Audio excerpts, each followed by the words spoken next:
नमस्कार। Desert storm से मैं विमल शर्मा।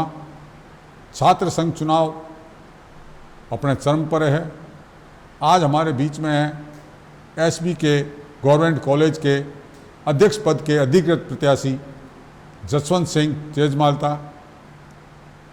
आपसे हम जानेंगे कि किस तरह से छात्र संघ चुनाव में वो जाएंगे, उनकी क्या रणनीति रहेगी, किस तरह से वो छात्रों से वोट मांगेंगे और जीतने के बाद किस तरह से वो छात्रों के हित में, छात्रों के वेलफेयर में और महाविद्यालय की समस्याओं का किस तरह से निराकरण करेंगे।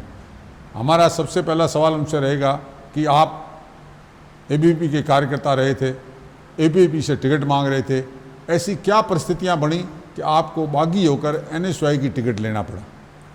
नमस्कार। सबसे पहले वंदे मातरम सभी को। 2017 से मैं अखिल भारतीय विद्यार्थी परिषद के संपर्क में आया और लगातार उस संगठन में काम किया। हर गतिविधि संगठन मैंने 100% रूप से उसमें भागीदारी देने की कोशिश की।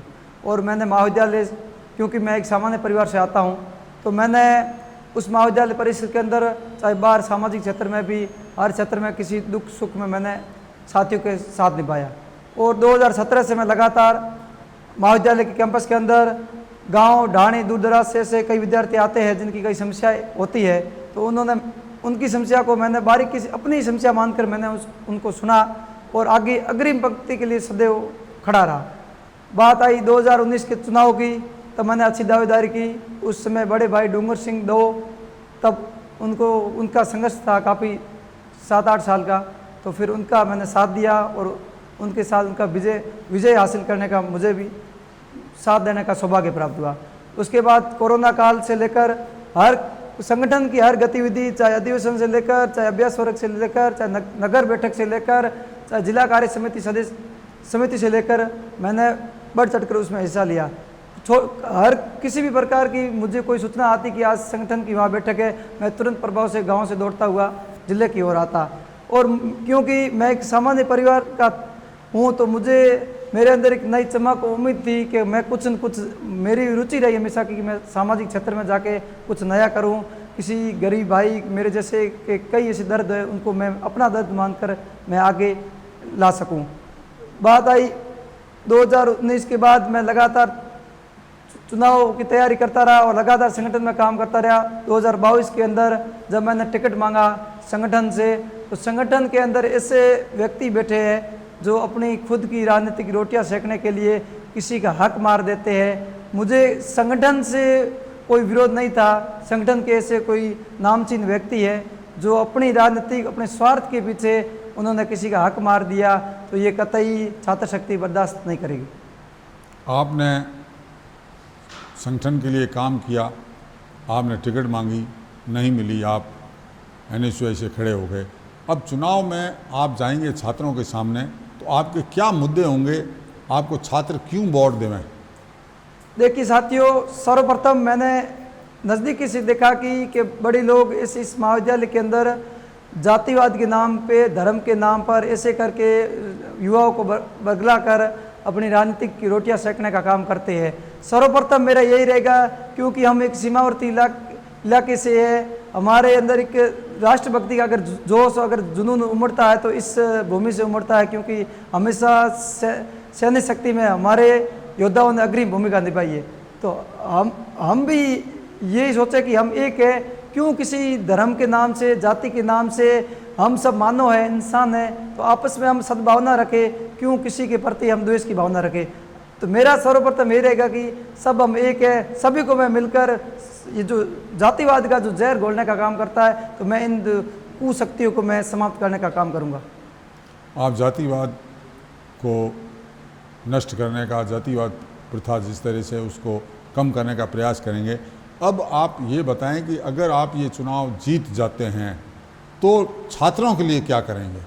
छात्रों के लिए मैं हमेशा उनकी, चाहे महाविद्यालय के अंदर कोई हर समस्या को मैंने बारीकी से देखा है, कैसी भी समस्या हो मैंने नज़दीकी से देखा, चाहे लेक्चर से लेकर हो, चाहे पानी से लेकर हो, चाहे साफ़ सफाई से लेकर हो, अलग ऐसी कई सुविधाएं है, चाहे सिटिंग से लेकर, लैब से लेकर, खेल के माध्यम से ऐसी कई सुविधाएं जो विद्यार्थी गांव से आता है, फिर उनको पर्याप्त सुविधा नहीं मिल पाती है। तो सर्वप्रथम मेरा ये रहेगा कि महाविद्यालय के अंदर ऐसी सुविधाएं जो इस सीमावर्ती इलाके तक नहीं पहुंचती है, तो मैं सर्वप्रथम वो लाने की कोशिश करूंगा।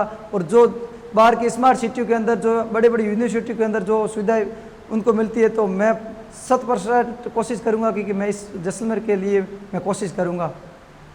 जैसलमेर महाविद्यालय को आपके एक और साथी दशरथ सिंह फूलिया, जो भी ABVP के से टिकट मांग रहे थे, वो भी बागी हो गए।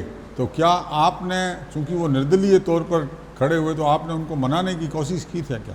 नहीं, कोशिश हमने पूर्ण कोशिश की मनाने की कि भाई हम एक हो जाए, क्योंकि ऐसी ताकतें अगर हम अगर अलग अलग रहेंगे तो ऐसी ताकतों को और ताकत मिलेगी। तो हमने कोशिश पूरी की, फिर भी ऐसी ताकतें होती है तो इनके कोई न कोई नुमाइंदे छोड़े होते हैं जिनको उत्साह प्रवर्धन करते रहते। तो फिर वो भी उन्होंने ये बात अनसुनी कर दी।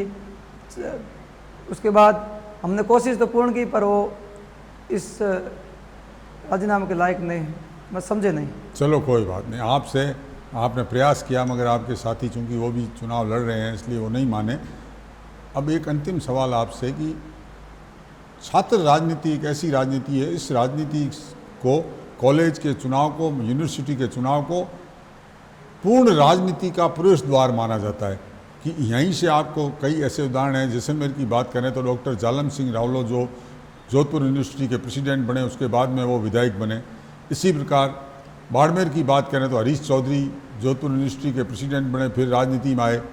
राजेंद्र सिंह राठौड़ हो, प्रताप सिंह खाचरियावास हो, चाहे हमारे केंद्रीय जल शक्ति मंत्री गजेंद्र सिंह शेखावत हो, वो सब पहले छात्र राजनीति से प्रदेश, जिले की, देश की, प्रदेश की राजनीति में आए हैं। तो क्या आप इस तरह की मंशा रखते हैं कि चुनाव जीतने या हारने के बाद में आप जिले की राजनीति और प्रदेश की राजनीति में जाने की मंशा रखते हैं?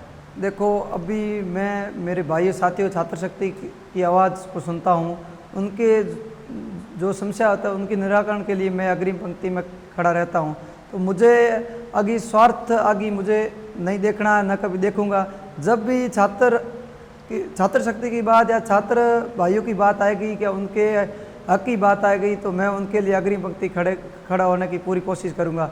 मुझे इनसे कोई क्रेडिट लेकर मैं कोई आगे राजनीति करना नहीं चाहता हूँ, क्योंकि मुझे मेरे साथियों की आवाज़ सुनना है। इस सीमावर्ती इलाके में ऐसी कई सुविधाएं नहीं हैं, उनको मुझे मूलभूत सुविधाओं को लागू कराना है। और मुझे ऐसे कई गाँवों और ढाणियों से आते हैं जो यहाँ पर आते हैं, उनके साथ में अलग प्रकार की ऐसी यहाँ ताकतें हैं जो अलग बांटने का काम करते हैं। तो मुझे वो दर्द मुझे सहन नहीं पाता है। तो मैं सर्वप्रथम यही करूँगा कि मैं सभी को एक समान होकर और एक जाजम पर लाने की कोशिश करूँगा, क्योंकि हम सब एक हैं। आप सब छात्रों को एक जाजम पर और उनकी समस्याएं, छात्रों की समस्याएं का निराकरण करना चाहते हैं। हमारे बीच आए NSUI के अधिकृत प्रत्याशी जसवंत सिंह, आपका बहुत बहुत धन्यवाद। डेजर्ट स्टॉर्म के लिए मेरे साथी पुष्पेंद्र बोरा, आस्करण सिंह के साथ अब तक के लिए इतना ही। धन्यवाद।